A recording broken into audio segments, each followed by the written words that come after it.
It's Brian Preston, the Money Guy. All right, this next question, Brian, this is from Tyler. Tyler says, or asks, are there advantages to opening an online bank account like Schwab when a credit union I have access to pays a full 2% on checking and 0.25% on savings? That's interesting to me. We ought to talk about that for a second. And then he mentioned I have a Schwab Roth IRA.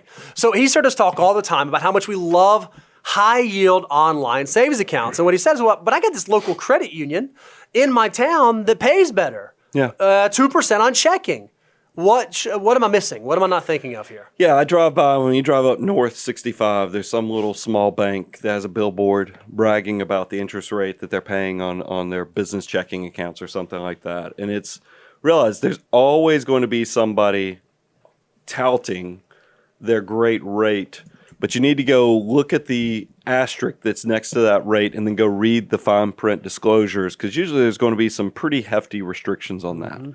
I love credit unions, by the way. I love definitely online savings, but credit unions, we're big proponents of them. We think it's great because they're more community-based, they're membership-driven, and so that's why we work with a number of them. So I have nothing but positive things. And I even think teaser rates can be powerful if you just understand what it is, what its limitations, and when it goes away. Because this is a problem I think a lot of people get caught up in, is the glossy brochure of that 2% interest rate.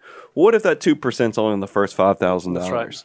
And what if that 2%, maybe it's not just on the first 5,000, maybe it goes away at the end of next month.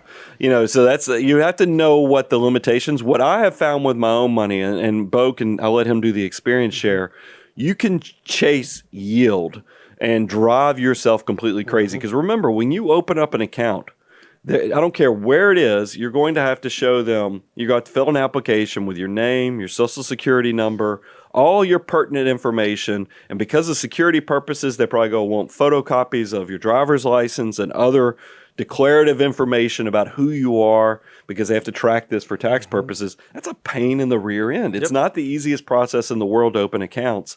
So you don't want to have 26 different accounts at banks all across town or all across the internet.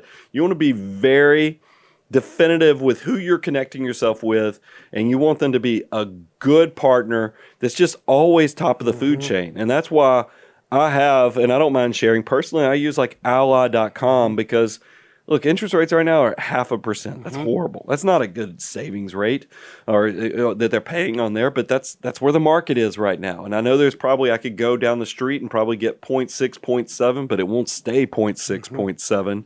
So try to figure out who is going to be top of that list industry-wide consistently. You can take advantage of these teaser rates if you are using that institution already. Like Capital One, I have a savings account with them. Every now and then they'll come up with an offer where if I put in an extra $10,000, $15,000, they'll give me a $300 bonus like 6 months in the future if I keep that level in there. Take advantage of it if you already have that account, but don't necessarily go open that account just so you get that $300 and you end up having that 26 accounts I was talking about. And look, there's nothing wrong with sort of a two-pronged approach. You had mentioned that the checking account was paying 2%, but the savings was only paying 0.25%. There's nothing wrong with using that checking account at that local credit union, because then you have ATM access and you can go deposit checks and that sort of thing. But then you can still open up a high yield online savings account that maybe is paying 0.5, 0.6, 0.7%, and you can link the two. Now, obviously, if that checking account lets you hold as much money for as long as possible, you'd want to keep it there. But odds are there's going to be some sort of limitation, $10,000 limit or something like that. Yeah, maximize that 2%, but then just use your high-yield checking savings account, link the two, and then you have this like nice two-pronged brick and mortar and also online approach. And I think that's a great one. I love that you shared that, because that is kind of, I think both of us, we have a local community bank that because at lunchtime I will walk down. It's nice that when you have unique things, like my daughter won this scholarship for this creative writing thing, and it paid a scholarship fund, but then there was a $100 check because they couldn't send everybody to Washington, D.C. like they normally do to compete nationally. They just sent her a $100 check.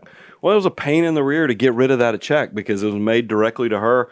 Went down to my local community bank, They No cashed problem. it. Yeah, no problem whatsoever. They relationship knew us. mattered. The relationship got us through it. Same thing. We had a wire that needed to go out instantaneously on a corporate mortgage thing that we were doing.